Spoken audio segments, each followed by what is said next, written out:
please pronounce your name correctly for me. Vivienne.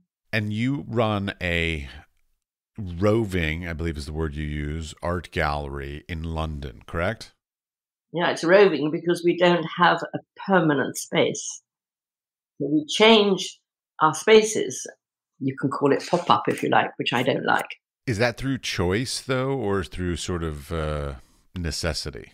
In one way, it's through necessity, but it's a choice because we could have, had a gallery far out, which takes a long time to get to. But then if we'd paid the rent for such a gallery in the East End or in the north of London, then we wouldn't have had enough money for the curation and the getting art historians to write about the artists. So, yes, it is because of finance, because if we had enough money for everything, of course, we would have a very nice gallery bang in the middle of Mayfair. And that's a very expensive endeavor. I mean, absurdly expensive. People don't even understand just how expensive that idea would be. That's right. And the reason that I choose to be in the centre of town, either Mayfair or St. James's, which is near Sotheby's and Christie's, is because people like to gallery hop. And they go around the galleries as though they were going to museum exhibitions, in fact. And they are there. They don't have to think, oh, my God, can I actually be bothered to go, to the East End of London? If I take a taxi, it's going to take me an hour to get there. And if I take the tube, well, we all know what the tube is like, especially at rush hour. It's horrible. So people don't want to do it. It's hard. Well, and it's an interesting dilemma that's coming up more and more and more in conversation, which is like, do we hope that people come to the gallery and put the gallery somewhere and think that we're going to put on such great exhibitions that people will naturally desire to come to us? Or do we try to put ourselves basically more or less like where people are in order to engage with them in a more effective manner? Well, I noticed the big galleries did it. Galleries like the Gauguin, a huge gallery over at Britannia Street, just by King's Cross, and which is quite a strategic place to be because it's near the Eurostar. But he then opened a gallery in Mayfair. Why? He won't, because that is where everybody is. And then he can taxi them out to Britannia Street. The same as he does in Paris. He's got a gallery in the center of Paris, but his huge gallery is at Le Bourget, and you have to be invited to go there. It's a sort of an airport hangar that's been converted. And it's fabulous, fantastic. But it has to have a point in the center of town. So I just figured we'd be in the center of town, amid all the other big galleries, and maybe we'd get noticed by the big galleries, actually, because I like to think of galleries as that sort of umbrella for little galleries. Little galleries are very important. They need support. Yes, and sadly, there's not a lot of support for smaller galleries, as in like grants and government supports and things like that. It's pretty much a dog-eat-dog world until you prove yourself. Especially now. Is it different now? So like what, let's take it back a step. So how do you pronounce the name of the gallery, just so I don't mispronounce it? Because Aleph. Aleph. So Aleph. Aleph Contemporary. How long has it existed? Since October 2019. Wow. Okay. So you opened like right at the time when things... We did London Art Fair. Then we had lockdown. Then we came out of lockdown gingerly and we rented a gallery in Piccadilly Arcade, the same one where we are now. And then we had lockdown again.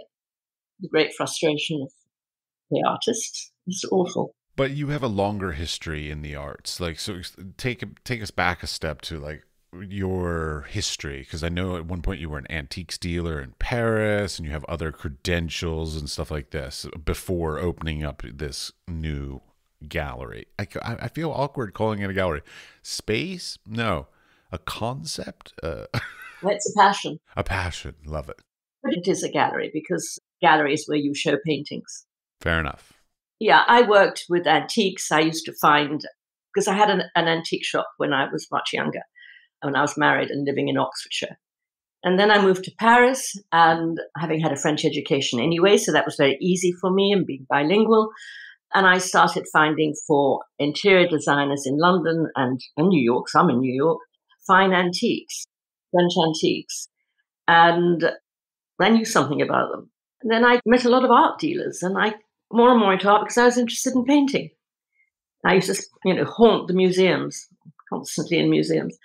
So I started finding impressionist and modern paintings and for clients, working with dealers and designers, and some private clients. Obviously, that's what happens. So, but that's a very difficult area to be in. It's fascinating. The painting is wonderful, lovely art, but the dealing is very complicated. There are usually a lot of people involved, intermediaries, all that sort of thing. It's complicated. And you will have seen from all the scandals that have come out in the art world, there are many. And I'm not really a money person, It's fine when I close the deal, but I really love working with living artists. And I read a book it was the journal of René Gampel, who was a French dealer at the beginning of the 20th century. And I was fascinated by his relationship with artists. And I thought, I'd really like to do that. I read the book ages ago, but it stayed with me. Well, that's one of my big questions. Like, so you did work in antiques and all this other kind of stuff, and you worked with designers and all that, and then you've chosen to transition to modern artists, so like living artists. Is that an easier thing to sell or a more difficult thing to sell? It's a more difficult thing to sell. I find selling difficult anyway, because really the art sells itself. You can't convince somebody to want something they don't want. Hopefully. So what is difficult is promoting an artist that people are not confident about their own taste very often. Absolutely. So they need valediction. One has to show them that this artist is worth buying, and this artist is entering the canon of contemporary art. So you need monographs, certainly catalogues. The artist has got to have, a CV that is reassuring to the buyer. It doesn't mean to say there aren't great outsider artists. There are. George Stubbs was an outsider artist. Some of my favorite artists are outsider artists. But what you need is the galleries, to back them. It's a fascinating issue. Taking that a step back, everything you just said. So the need for the galleries. For years, I've always thought of being an artist as this romantic idea of you just make some amazing thing in the studio, blah, blah, and it was done. And it took me decades to sort of realize how important that relationships are and how important things like curators and gallerists are, because even if you make the most amazing piece of art, if you can't get it to the public, either through exhibition or through sales or whatever, it's useless. It didn't serve its purpose. To me, that's the end goal of a piece of art, is to either be on exhibition or be sold or whatever. And that relationship's incredibly important. So how do you foster these modern artists in their careers? Well, a lot of studio visits are preferable. And of course, the last year was not conducive to that. Artists need, I feel, encouragement. And they also need to be told when they're painting themselves into a corner. Because some galleries ask for always the same thing because they can sell it. And therefore the artist makes that. One artist, for instance, I'm showing at the moment, called Alistair Gordon, he's known for paintings of tape and paper darts and matches and feathers. He does these trompe-l'oeil paintings, which he calls quodlibet, because it's the trompe-l'oeil of everyday objects. And that's what's always expected of him. And I was in his studio and I was looking at his notebooks, his sketches, his collages. There's really interesting work there. And there's a lot of sort of sketches that looked like things that Constable would have done. And I said, you're not showing any of this. He said, well, that's not what my clients want. My collectors look for, specific things. We sort of looked at how we include it. So we've got a show now, which is called Quodlibet. It's in the Piccadilly Arcade. And he has brought the two together. And it's interesting. So what he's been doing is paintings of paintings that are half finished. They don't look like they're finished. They've got all the tape and the wall and the postcards and things that are stuck up on the thing. It's a painting in the mid being painted. But it's interesting because at least it's showing what he does when he's on his own. So it's very true. It's true to what he really does for himself. It's like somebody writes a diary And they really only publish our books of romantic novels, let's say, and then they write really good stuff in their diary. And you wonder why that isn't expressed. That's part of the relationship with an artist, you see. And there's a monograph coming out next year, and it's going to be very interesting. It's going to include all that. Well, because that's an interesting thing, the idea of sort of your reputation. So like he's already been selling and he already has collectors and they're already expecting, which is a word I hate, by the way, that you continue to sort of produce similarly kind of thing. And doing any sort of transitional change and really become, evolving in your art once you're already selling and already have some reputation is a very difficult thing to pull off well, because you've got to still be true to what you were while sort of dragging the collectors along to the new vision that you have. And sometimes that fails miserably. Sometimes it fails miserably. And I know of painters where it has failed when you look at their work after they've died and you cannot recognize one period from another. I mean, to another, rather. It doesn't look like the same artist. So they have their phases, and that's not good. You have to see that handwriting all the way through, like Picasso. It doesn't matter what he does, you can still see his line. So you can recognize it by his line. So, yeah, it's very difficult for us, not to be painted into a corner by the collectors. Well, also these days, I feel like it's even more because of the speed of things like the internet and social media and all these things, because there's so many people also giving their opinions. Because like in the past, you would have a curator you worked with or a gallery you worked with, and it was that, and they were your sort of leaders, your mentors, or whatever. But these days, there's like, the entire world could chime in and say like, oh, I don't like this new idea you're working, and suddenly it gets in your head as an artist. You're like, oh shit, somebody on social media didn't like it. Fuck, I shouldn't do that. You also have the other thing on Instagram where everybody's telling you how fantastic it is. So the self-criticism goes out the window. I think there are far too many people being far too kind on social media to a bunch of shitty artwork. It's a real problem. It is. There's a lot of very good stuff that goes on Instagram, but there's also the lesser work and the work in progress and the weaker work. And all the other artists rally around and say how wonderful it is. It's not. I mean, I'm a photographer and Instagram is photography based. And so like I see so many bad photographs, but the person is really good at social media and cult of personality and all the stuff that goes around that. And so therefore like they get, 10,000 likes and 1 million followers, but like the work is not good. They're just a really good marketing branding person. I mean, there's another thing is that, having been somebody who dealt in works of art, I care very much about quality. And that has been thrown out since the 80s. All right. But now it's happening again. So I showed some work to somebody important who had liked it from the images. But when she actually saw it in real life, she said, not for me. All right. Because the preparation of the work had not been good enough. But it's a very good lesson for the artist who has actually taken it on board, which is great. But you see, artists tend to think these days, well, I can paint on a bit of cardboard or a bit of old plywood. It doesn't matter. I don't have to prepare the surface. It looks great. It looks great in a picture. But when you actually have it, it's tacky. You see? And so preparation is important. And we're coming back to that in a big way, I think. Okay, wait, just to be clear. So you're saying that sort of craftsmanship and sort of the skill of, putting gesso on a canvas or using archival materials or whatever kind of thing prior to, actually starting the work is becoming more important again. I think so. Oh, that's fabulous. Good, because I love that stuff. Yeah.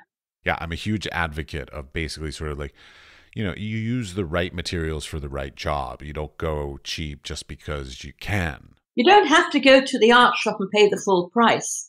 You can go, to prepare it yourself in the old way.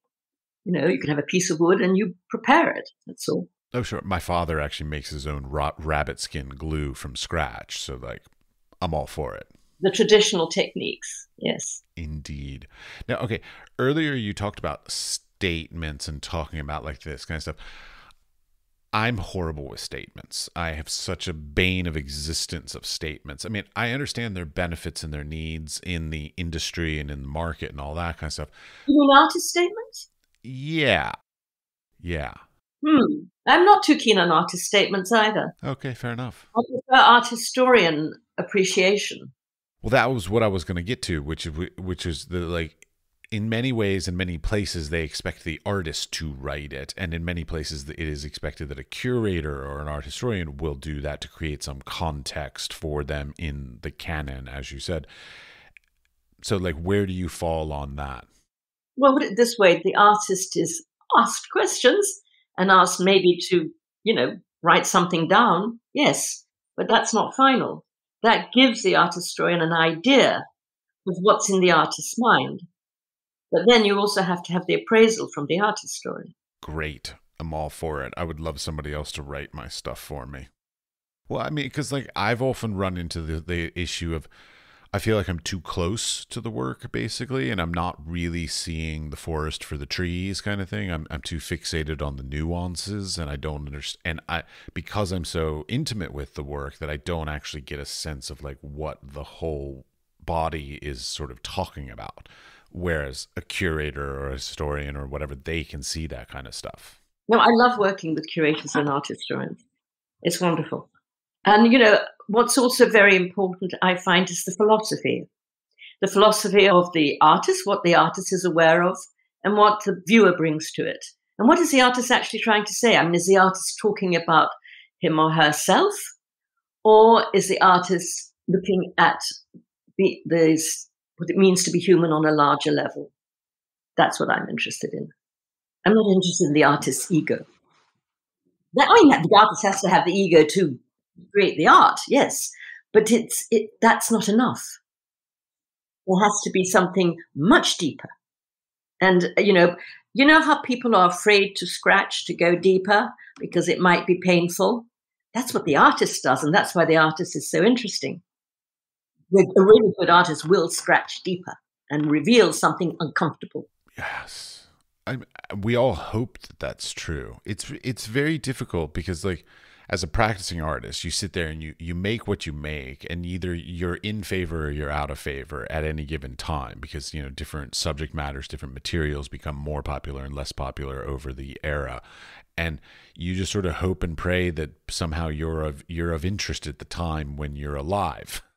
Yeah, but the point is that you're showing what's going on within you, but at the same time, you're holding up a mirror to the viewer. Because when the viewer looks at the art, you've given birth to that art, and now it's the viewers. There is this relationship. That's why art is very serious. People laugh sometimes when I say that. It's not. It's extremely serious. One is going through one's own. I don't think that a painting is just a picture you put on the wall for decoration. I think it's something much more. When somebody buys a work of art, a painting or a sculpture, they enter into a relationship with it. It speaks to them and it holds up a mirror to them, and they feel something. When it's good, that's how it works. And it might be pleasant or unpleasant. Yeah, I mean, I always go back to like all the artworks that I grew up with. Like my family has like this little small collection of works that my parents are both artistic in their own way, and there are a number of pieces that like my parents are like, "Oh, don't you love this piece?" because they have some fond association with the act of purchasing it or whatever their thing, and I'm like, "No," because they bought it before I was even born. So like I have no association with it. So it's that connection and story, because there are other pieces that they are like, we just have that thing in the corner, but I'm like, no, that's like, I love that thing because like that was in my bedroom or whatever. So it's always interesting about how the story behind or the relationship with a piece of art is very subjective. Very subjective. Yeah. And also, it's all about history of what it is to be human and how people were maybe before. When you look at old art, you look at the symbolism they used, because every painting, every naturemort is symbolism. Still life is full of symbolism. It's not just flowers and insects. It's about death. Well, people are also painting about death today, maybe in a different way, using different symbols. We are painting about our mortality, about our sexuality, about our desires, about our fears. Only artists and poets will record that. Nobody else will. I know it's really hard because like the arts and cultures it's such an important part of any culture. Like we look back through history, like the Romans, the Greeks, the French, whatever. Like, and it's always arts and culture is the thing that sort of defines like who they were as a people, and yet we're so underappreciated on a day-to-day basis. It gets really annoying.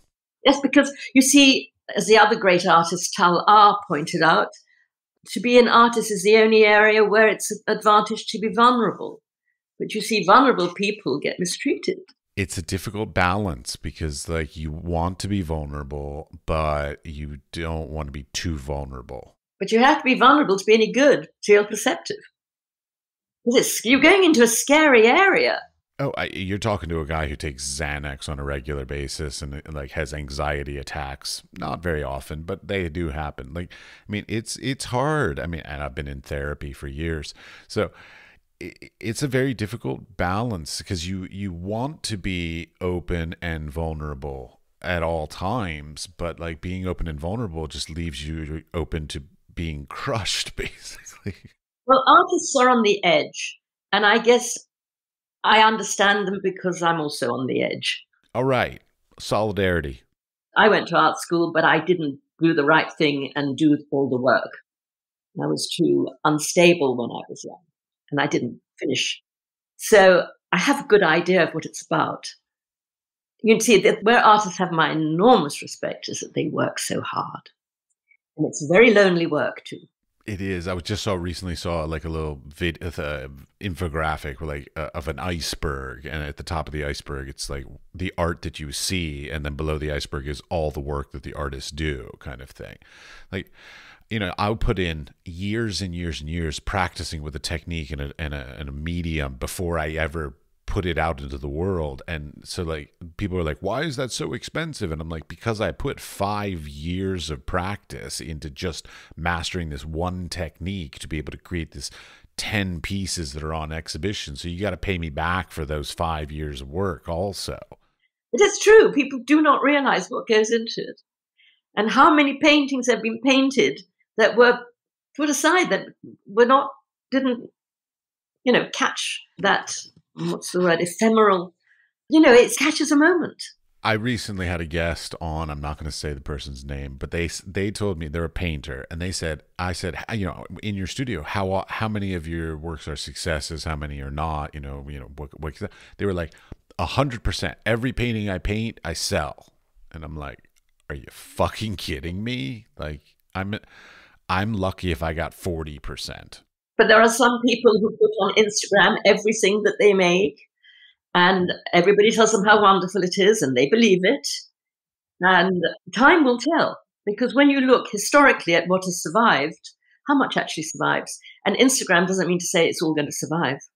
It isn't. I hope not, actually. I mean, there's a lot of beautiful works being presented worldwide, but I feel like there's a higher quantity of mediocre work and not as much sort of high quality, high caliber work. Yeah. But I think of, for every artist you look back on, there's always going to be the great works that they made, and then there's the not so great works of music, and then there's some that's actually not good at all. It shouldn't even be in the appendix of the catalogue raisonné. I mean, I think Francis Bacon would be absolutely horrified what's in the appendix. He would have, slashed and destroyed things that were against the wall or whatever. But when an artist becomes famous, it's absolutely anything that the artist touched has monetary value. No, but I mean, it's a fine balance too, because on the one hand, for the idea of having a legacy, like, because I've had this conversation with people too, is like, you want to keep as much as you can, your sketches, your journals, your test stuff for research and legacy stuff sort of after you're no longer with us. But you don't necessarily want that stuff to get out like too early or in any way that will damage your reputation while you're still trying to build it, kind of thing. Yeah. I don't know where you draw the line. I don't know either. You need the diaries. You definitely do need the diaries, of course, for posterity, yes. Yeah. And the sketch. Very important. But it's just that when they're broken up, like, as I saw a Cézanne sketchbook broken up into individual little drawings, which were just This esquisse, practically, nothing, and selling for thousands and thousands of pounds. It really was weird. Well, but that's the kind of case where, like, you want that book, that original book, to be kept in a library or some institution as a book, because it's a day-to-day thing. But unfortunately, somebody in the somebody had bought it and split it up. More money. I know. I remember the days when we used to buy books and like take the engravings out of them and frame them, kind of thing. Yeah, I know. So sad. All those books that have been destroyed. All right, so back to the gallery, Aleph Contemporary. Did I pronounce it correctly? Yes, you did. Okay, great. I'll tell you where I got the name Aleph. It was from a tale by Jorge Luis Borges, the great Argentinian writer. And there was a book called The Aleph and Other Tales, and it's a very strange little tale. And the Aleph in his story is a little sphere, and it's hidden under the stairs in a cellar, and he discovers it. And when you look into it, you can see infinity. And everything is happening simultaneously without distortion or overlapping. Of course, it's an impossibility, but it's just an image that remained with me. I read that when I was about 24, and I never forgot that tale. Sure. We all have those. Mine's The Turning Point by Fritjof Capra. That's and like In Praise of Shadows. Like these are some, there are always those books that you read when you're in your 20s that like influence the whole rest of your life. Yeah. Yeah. I love them. Be able to see into infinity, yes. Indeed. Absolutely.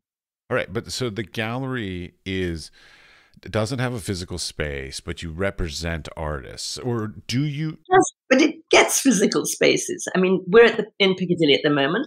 In October, we're going to be showing at the In and Out Club, which is Naval and Military Club, although half the members are no longer naval and military, as often happens with these clubs. And it's in St. James's Square, just by Christie's. It's in a beautiful old house which used to belong to the Astors. And they cover the courtyard in the winter months with a fantastic marquee, which has got white wooden walls. And they've given us the space for contemporary art. And they're very excited about bringing art into the club, which is great. Well, I mean, okay, so I apologize.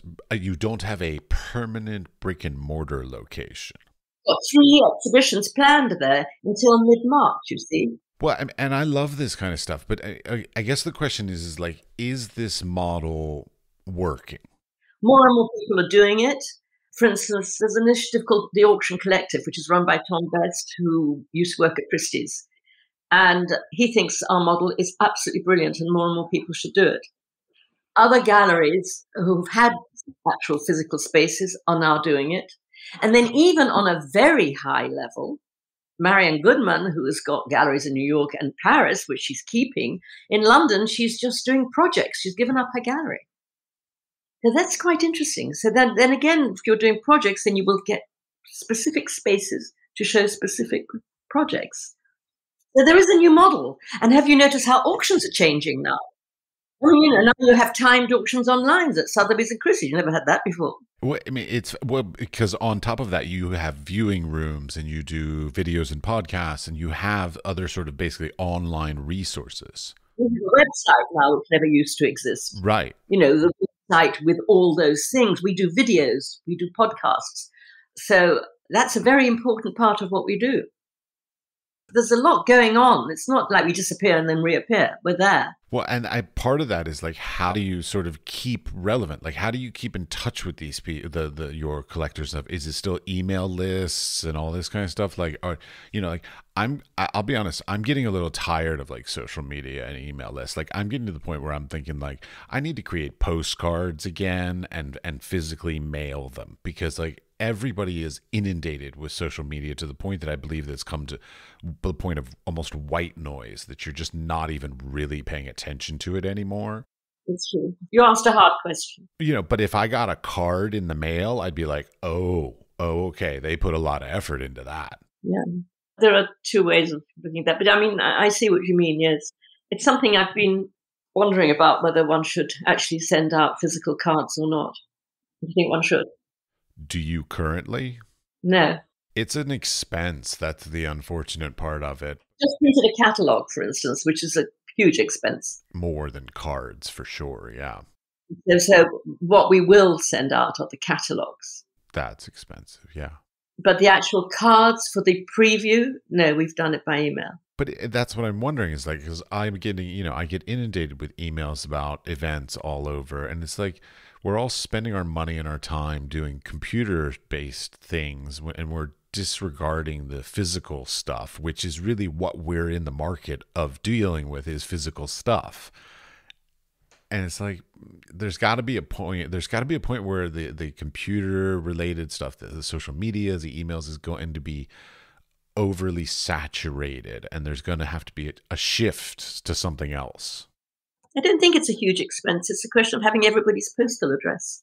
Indeed, a lot of people just don't like giving that out. That's hard work. It's very easy to email people. But, which postal address? I don't make my address publicly known, but I'll put my email publicly. That's fine. Yeah. Yeah. The card doesn't cost much to print. It's not that. Okay. Well, then back to the idea of the viewing rooms and stuff. This is all still reasonably new. I mean, it sort of got accelerated during COVID. So, do they work for you? Like, what kind of problems did you run into, or anything like this, to come to some working model for it? We do everything at the same time. We do a viewing room on Artsy. We do a viewing room on the website. We do a video and a podcast. We do a virtual exhibition. I mean, we do everything that we can. If people don't look in one place, they might look in another place.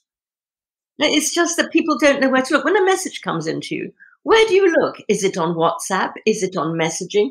Is it on email? You see it come in, you have to find it. It's detective work to find where the message went, because it comes in so fast. It can be on Instagram, of course, or on Facebook. Or it might be on Signal, because I also have Signal.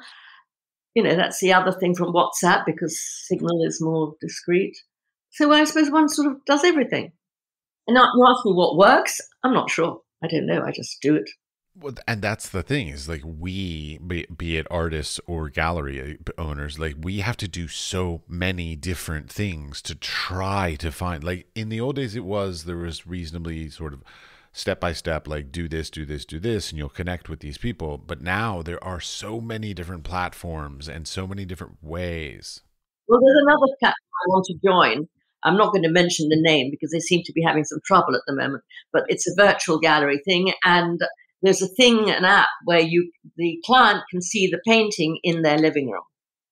It can actually show it in situ.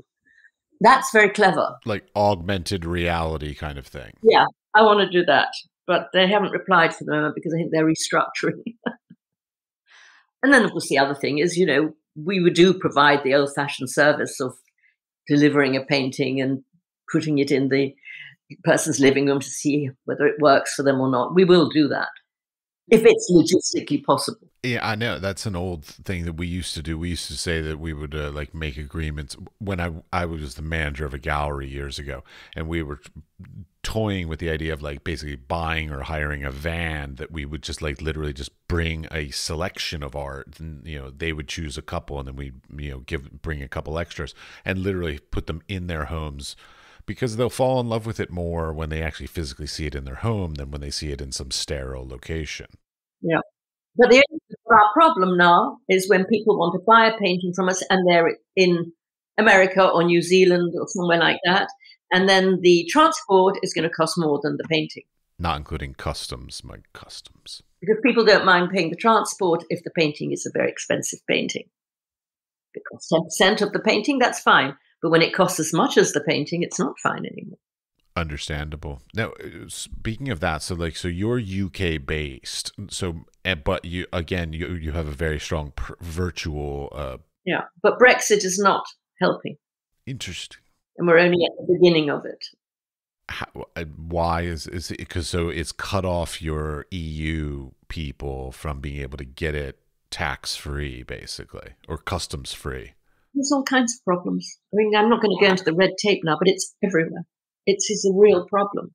Apparently, trucks are coming to the UK with merchandise from Europe, and they're going back empty because there is so much red tape and it takes so much time. It's chaos. I don't know enough about it to have an intelligent conversation. No, nor do I. I just know that it's creating problems for us and expense, delays, paperwork. I just came back from Paris and I couldn't board the train because I didn't have my QR code. And I hadn't understood, because nobody had explained it to me properly, that there was this code that I had to have, which was that I had to get an email from the government UK website, and then I had to go back again to get that code. It just said on the page print, so I printed and I thought I had it. I didn't have it because I didn't have the code. But you see, I wasn't the only one. There were at least 30 people at the station who couldn't get on the train either. The next day, because my phone went dead, because if you haven't got the internet on your phone, you can't do anything, right? It was a nightmare. UK, it was a piece of cake going into France. You just filled out your attestation d'honneur. There you are. It's fine. On your word. And I had my double vaccination certificate. I had a paper that showed I'd had a test that afternoon that I did not have. Could not get on the train. Had to have a QR code. It's insane. And we're being treated, and the British are being treated exactly as if we were refugees. It's the same thing. It's an unfortunate situation for sure. Yeah. I mean, like, I was all excited to live in Europe because I started buying some stuff, household furniture, stuff like this, living here. And I'm finding amazing things in the UK. And I'm like, oh my God. And so I bought something and it showed up and I paid taxes, VAT in the UK. And then when it came to here, I had to pay customs, another VAT on top of it. It ended up costing almost as much. Shipping and customs and VATs ended up costing almost double what I originally paid for the thing. So I've stopped buying from the UK, period. Yeah, that's why my client in New Zealand cancelled the purchase of a painting. Exactly that reason. It's ridiculous. I don't know who instigated it. Like, I don't know if it's the EU or Where I Am that put it on there. No, it's here. It's the British. It's insane. We have red tape now. Well, but I mean, I want to say, like, the theory of Brexit I liked, but the reality of how it's coming together, I think, is horrible. It's just not working well. People have changed their minds who had voted for Brexit. Yes. Well, like, I won't buy anything from the UK and have it shipped anymore. Period. So, like, all UK companies have lost my business because of this. Yeah, and there's a big problem with FedEx, because FedEx will charge 20% VAT when it might only be 5% that's applicable, because they're not organized for less. So, it is very complicated. It is. I want to know who's making all the money. Somebody's making a lot of money out of this, and I know it's not me. So, all right, back to what you do. So, okay, so you just opened up in 2019. So, how are you still looking for artists? Because it says on your website that you're not receiving artists. Well, that's because I get so many artists emailing me every day. There is a glut of artists looking for galleries for sure. Yeah, everybody wants to show. So one does have to choose. I do look at some of the emails I get, and some I don't answer. I can't answer them all. Well, but what the question though is, like, I went to the Slade School show the other day, and I saw a couple of artists I'm really interested in. Well, so, like, that's the question, is, like, how can an artist these days make themselves appealing, attractive, whatever, for a gallery or a curator? Basically, that depends on the gallery, because what am I looking for? I'm looking for something in the artist's ethos that speaks to me. Okay, but wait, I have a very specific question. So I'm an artist, and this is back in the day when I was, 25 years ago in school. They used to tell us, like, look to a gallery and try and find a gallery that has a gap in their roster that your work would fill.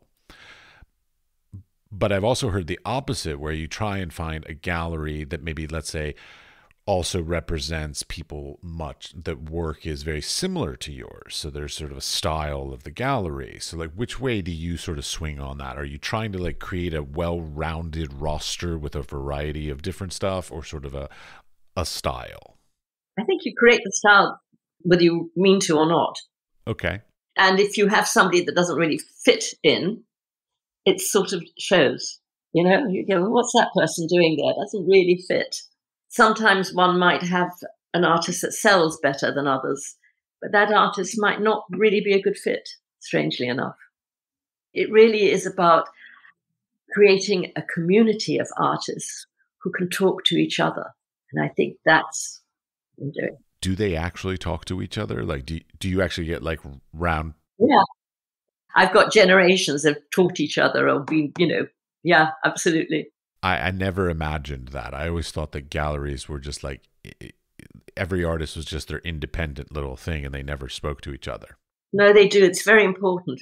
I think one of the importance of, carrying on and getting MAs and all that is not so much to have a piece of paper that you've got done the exam, but it's to continue the relationship with other artists for generations in each other. That is very important for artists. And today, that's one of the reasons they use Instagram, is to get all this feedback. Unfortunately, there's no scale on Instagram. You can't tell the quality. It falls short of what they hope it is. They should do like a star ratings, like a 5-star, 4-star, 3-star, instead of just like or not like. Yeah. That would be amazing. Oh, but you have all the love and the hearts and that, it's just too easy. There's no criticism on Instagram. And actually artists complain to me about that as well. Yes. Well, either one of two things. It's either there's no criticism because the only opportunities are basically to say good things, and that's it. So heart, like, done. That's all you can, happy, joy. Yeah, and on social media, don't say anything unless you're going to say something nice. So, cheering everybody else. Or unless you're a troll and you're saying something horrible about somebody. That's it, then you're a troll, yeah. That happens all too often as well. Yeah, it's very hard. And also some artists are feeling that they don't need galleries, that they just can do their own thing on social media. And I understand that point of view, but that's not really what an artist is supposed to be doing. They're supposed to be doing their art and not having to worry about, publicizing their work. I am 100% behind that. I am so tired of doing social media and being my own brand and being my own marketer. I would gladly give 50% to any gallery that will take on all that work for me. But I find that a lot of galleries these days still expect the artist to still do all that stuff in addition to being part of the gallery. Yeah, but it's okay if they've got an Instagram account and they're having an exhibition. Yes, of course, they're going to promote their exhibition. That's natural. But I think there's too much on Instagram, too much work in progress on Instagram as well. It's my view, but lots of people don't agree with me. I was going to say, so like, how do you feel about that? Because I've talked to some people, some like collectors and stuff, they love the behind the scenes, the process videos, all this kind of stuff. Like me, I'm very old school. I only put finished works, and that's it, because I don't want people to like something halfway through the process and be like, oh. It has happened that I've liked something halfway through the process, and when I go and see the finished thing, I don't like it. The artist has ruined it. I know, and that's the dilemma. Very dangerous to put the half thing there, Well, and that's why, I refuse. Well, I shouldn't say I refuse. At the moment, I will not put up half-done works or in-process works. I'll put them in stories. So that if so it's up for 24 hours, you can see it sort of in process, but it goes away, so you can never reference it again. Good idea. Maybe some people pick up on that. That's a really good idea. Stories. Well, because I'm fine with them seeing it for a little bit, but they can't remember it and quote me back and show it. They say hey, I want to buy this piece, because it's not there. Yeah, I use my posting for finished pieces, my stories for in process stuff, because that way they can't come back and say, hey, I want to buy this thing, because it's only there for 24 hours. Because in 24 hours, I'll probably change it. But you see, another question I'm frequently asked, and I'll ask it for you, is why I have so many artists and how I can look after so many artists, which of course I can't. Artists are at different points in their careers, their development, and they can't all have ready pieces to sell. They don't. They might imagine they do, but they don't. Well, I don't think your roster's all that huge. Well, some people only have half a dozen people on their roster. Some galleries. But to a certain extent, that's like putting all your eggs in one basket. Yeah. And what happens if 2 of them have a bad year? Suddenly your gallery is screwed. Yeah, that's right. Yeah. Well, and to a certain extent, you also have I mean, so I'm going to say this in a nicer way, but like to a certain extent, you have the luxury that you can represent more people because you don't have to store the work. You don't have a brick and mortar place where you have to pay to have a storeroom full of works for anybody to walk in at any given moment. So to a certain extent, this model of this is allowing you to be able to work with more artists because you don't have to put that investment in there. No, if somebody wants to see the work and I have to show it, and I haven't got an exhibition of that artist, I will have the work brought to our office and we will show it. Or to the client's home if they want it shown in their home, whatever they want. But as you say, that's not a full-time storage investment. Yeah. Which, I mean, I worked at a gallery at one time and we had like a massive storage place in the back because we also dealt with sculpture and other things like this. And it just sat there, not being looked at for 95% of the time we rented it, with just the hope that somebody would show up wanting to buy this thing that's in the back that nobody can even see or know about. This is pre-internet too. So, yeah. Yeah, it's difficult. Everything's changing. Indeed. It's changing constantly. It's changing as we speak. There's always something else that we've been approached by NFT people now, I was literally going to ask you about that as you were like, things are changing. What about NFTs? What do you think of NFTs? I personally think they're a scam. Well, I do too, but... And money laundering. It's not something that I'm interested in. But I don't know about the blockchain and the authenticity of the work and all that. I mean, I haven't looked into it and I've asked my colleague to look into it, who's more sort of technically minded. It has its legitimacy. I mean, it's basically a visual token of a Bitcoin. So like if you understand and like Bitcoins, then you would understand and appreciate NFTs. But I find it just, yeah, I'm still having a bit of difficulty. I feel like it has a lot of potential, and this is like the first generation of it. And I never buy anything in the first generation. I always wait for like the third iteration of something before they've worked out the kinks and the bugs, and then I'll sort of jump on it. But this is still the first generation to me. Yeah, so we'll see where it goes. Yeah, it's sort of scary as well, but that something that's internet based can be worth so much money, because the internet is sort of just moving images that disappear. So now it's trying to concretize them, isn't it? I mean, it's a great opportunity for, visual creators who have often been outside the traditional gallery structure to be able to sort of be part of something similar to it. Not the same, but similar. And it's great. I mean, it gives more people opportunity. So I'm not questioning that part of it. I just don't like the structure of it, where it's the blockchain thing and you have to pay some company for something. I think it's still a bit of, basically, I wish it was designed for the financial benefit of the artists instead of the companies that run the blockchain. Exactly. That's my issue. Yeah. But you're talking about, for instance, galleries taking 50%, and you were happy if they took over the whole promotion and business side. But also, the galleries that take 50% don't actually make 50%, because invariably they have to deal with the person who's purchasing, and they deal on their 50%. They don't deal on the artist's 50% if they are correct and artist friendly. Oh, yeah. I've worked in galleries where we built in 10 to 15% with the expectation that we're going to be haggled and negotiated down to some lower price. I mean, this is, and that's one of those weird things in the arts industry that sort of isn't discussed when people talk about how do you price your work? It's like, well, you price it with an extra 50% for a gallery, and then even put another 10, 15% on top of that because you're going to have to haggle down to make the customer feel like they're getting a deal also. Oh, yes, but we don't put the prices up.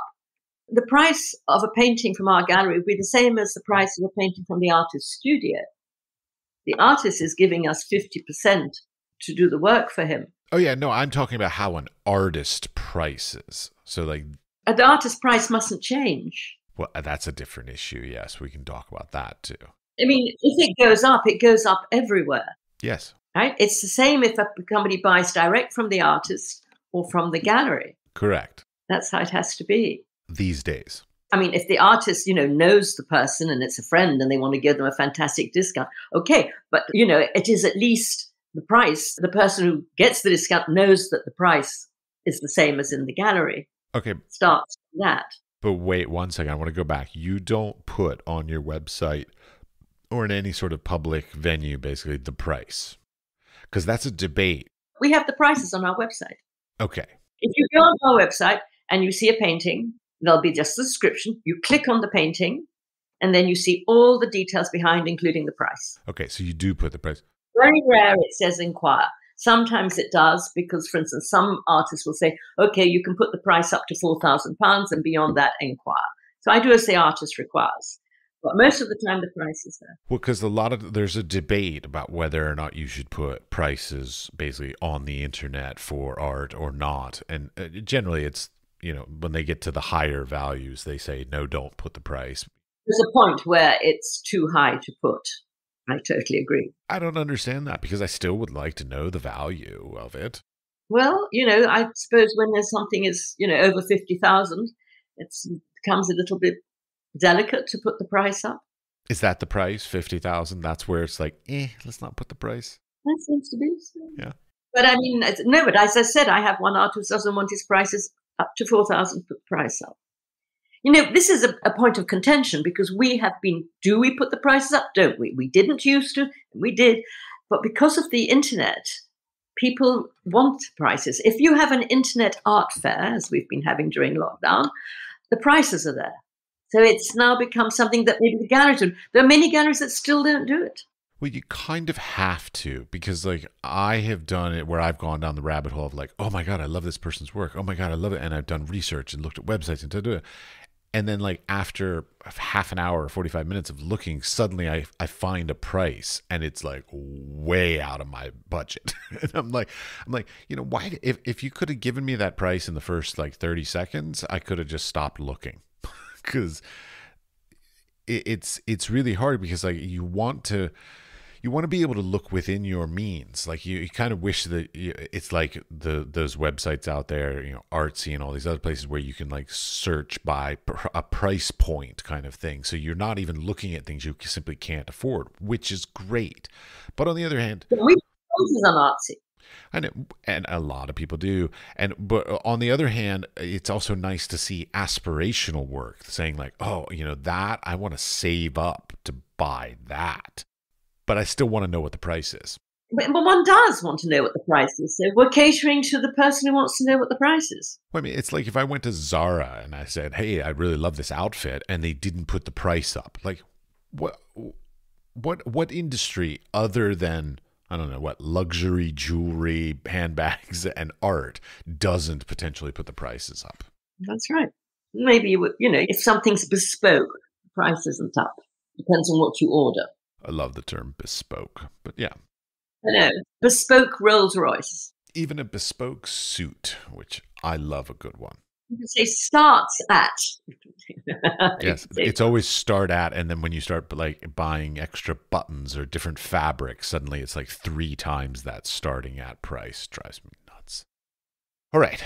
Are there any other topics related that I have not asked you about that you would like me to ask you about?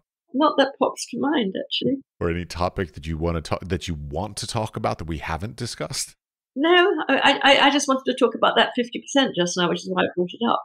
But the 50% is tradition, and yeah, I mean it's hard. I remember a time when buying from artist studios was the way that you could get a low-priced piece of art that you then the value was the price that the gallery would sell. But these days you can't do that. There's no sort of separation between that anymore. So the price is the price, no matter where you buy it, and it has to be fixed. It can't work otherwise. Well, but I'll tell you, I ran into a problem with that. I lived in the United Arab Emirates, very expensive market there. Then I moved to Prague, let's just say not so expensive market there. And so in the UAE, my prices were whatever, let's say 5,000 euros. Okay. And then when I move to Prague and I go to a gallery and I say, hey, this is my work and the price of this is 5,000 euros. They say, oh, well, you'll never be able to sell here. That's not the market here. And I said, but I don't care about the market here. That's the market value. And it's very difficult because in some regions, of course, art is valued more than others. You're in the UK, very high market value there. But if you try and sell that in Oklahoma in the United States, they're going to be like, oh my God, that's insanely expensive. So it's really hard because you have to actually have a consistent price that somehow fits almost like an average, so that like lower markets it would be an expensive piece, and in higher markets it might be a cheaper piece, to make it sort of affordable all the way around. Our most expensive painting would be £20,000. Yeah, I mean, most of our paintings are around 5, 7. And the smaller paintings are around 2, 2.5. So we're not selling at very high prices. Well, but my point is that you have to come up with a price that would suit people in various different places, because I would imagine most of your clients are not in the UK. Am I right on that? Where are most of your clients? Oh, they're in the UK, most of our clients. Most are in the UK, okay. I know we have sold through Artsy, obviously, to America and that sort of thing, but they don't seem to mind paying more in America. How does that go, like selling an online thing that somebody's never seen in reality? Well, I'll give you an example. I had a young artist that we showed from America. We didn't continue with him because he was very expensive. And he was straight out of college. And he was already, charging twice what he would have been charging here coming out of an art school here. Because the art schools tell the artists how to price their work. And that's America for you. Be careful. I'm both an American and a professor. Okay, so you advise the artists how to price their work? I always advise students to price low going out of school, not super low. I mean, they still have to, pay rent and all that, but like low, because basically once you go high, you can never go down. So like you have to start at a reasonable price point right out of school, and then slowly build it, every 2 years, increase 20% or whatever kind of thing. Like, so build it over your course of your career. No, I am not an advocate for high priced right out of school. So I don't know what happened in New York, whether that was the school that advised that artist. It's a very good school. Or whether he just decided that was his price himself. He might have. But it was high for such a young artist. Some people just have big egos too. Maybe. Yeah. There are trends, young artists, they see art selling for huge amounts of money. And they think, well, my art's as good as that. And they're right. Well, they may be absolutely right. But it takes time to create a collector base. It does. And that's a hard thing, because collectors, one of the things that I'm really, really bad at is keeping in touch. So I'm great with being social. I can do the whole networking. I can go to galleries, meet everybody in the room. I'm good at all that kind of stuff, but I'm horrible with keeping in touch. And that's one of those things that it's also quite difficult, because you can keep in touch when somebody is not open to being kept in touch with at that particular time in their life. You don't know what's going on. And you can keep in touch too much. And then, of course, there's keep in touch too little, and then keep in touch in too friendly a way versus a professional way, or a too professional way when they want friendly, and like, ugh. You can't get it right. It's impossible. That's why we don't send out too many newsletters. We don't want to bombard people. Oh my God, Aleph Contemporary again. Yeah, Artsy again. My God, they send out too many emails as far as I'm concerned. That's right. One's eyes glaze over. Or just delete them, like I do. I don't think there's any recipe. I know, but I want a recipe. That's my thing. I so want a recipe. All right. Anyways, let's finish, sort of wrap this up with, so moving out of COVID. Are you all moving out of COVID? Yeah, we are. Okay. But my question is sort of like, what are your ideas or your prospects for sort of like, as we're coming out, sort of, how do you see the art world sort of redefining itself post-COVID? Well, the freeze is coming up and everybody's very excited about that. We've got our own exhibitions coming up at the Inn and Art Club. We have the London Art Fair in January. We're just getting on with it now. I think it's going to be all right. So back to business as normal. Like, my question sort of like is, what's changed? Is there going to be something different? Wear masks on the bus, or going into department stores. Some people do, some people don't. They don't have to, but I do. Some people are very frightened about coming back into a normal atmosphere. Some people will hold back. Maybe if they've got underlying health problems, they would be more careful. Legitimate. Yeah, and one has to respect that. Certainly. All right. I generally wrap up with like a questions such as, do you have any either advice that you've ever received that would be great for the younger generation to hear, or some advice from your own set of experiences? The best advice I ever had was to always look at the best, which is why I'm in museums so much. And I was told, if you always look at the very best, you'll know what's inferior. But don't spend your time in the markets, the flea markets and things to learn. That's not where you learn. You learn looking at the very best. Go to Sotheby's, go to Christie's, go to the museums. Amen. I agree 100%. That trains your eye. Marvelous. And look at art from every period and all over the world. Don't just look at one thing. Indeed. All right. Well, thank you very much. It was lovely talking to you, Matt.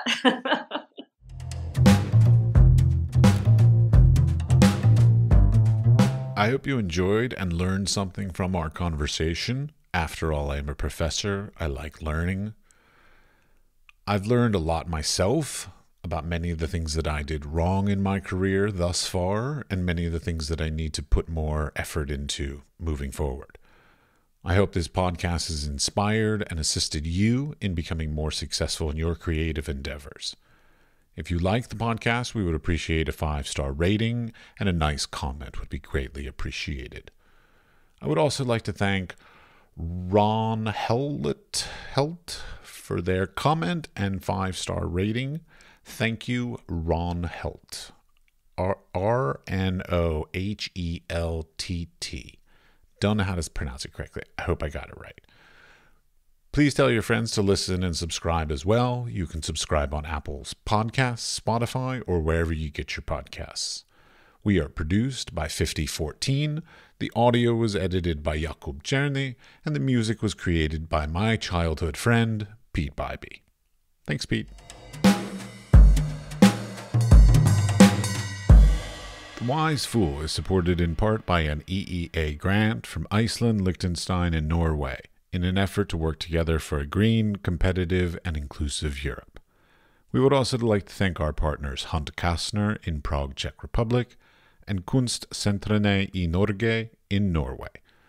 Links to EEA grants and our partner organizations are available in the show notes, or you can find more information on Instagram at TheWiseFoolPod, or on our website, which is simply wisefoolpod.com.